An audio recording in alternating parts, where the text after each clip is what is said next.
chocolate lava cake? How'd you make that? Hi, I'm Ross. This is Tiny Kitchen UK, and you are most welcome. So grab your ramekin and butter it around the edges and the bottom, and then dust it with cocoa powder.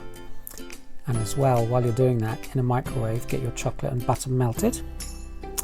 Now, add your sugar and salt to your eggs and egg yolks and give them a really good whisk up till everything is completely combined and looking silky smooth.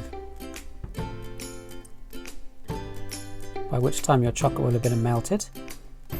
So add your flour now to your egg mix, and then your chocolate and butter that's melted. Let it cool for a few minutes, and then just slowly whisk that into your egg mixture. If you add it when it's too hot, you'll scramble your eggs.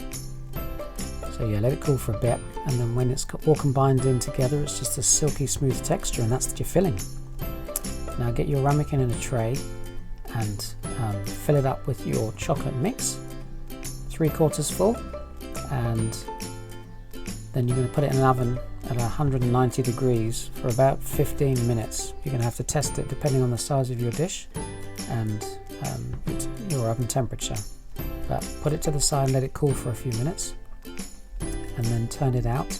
You might need the help of a knife, you might not. And there we are. There is your chocolate fondant. I call it fondant. Some people call it chocolate lava cake, which I did at the beginning of the video, but there you go. Hope you enjoy it. If you enjoyed this video, please subscribe. Push the subscribe button and the little bell next to it, and that'll notify you whenever we do a video every Wednesday, and sometimes on the weekends as well. Yeah, just push the button and subscribe, like it, if you like it.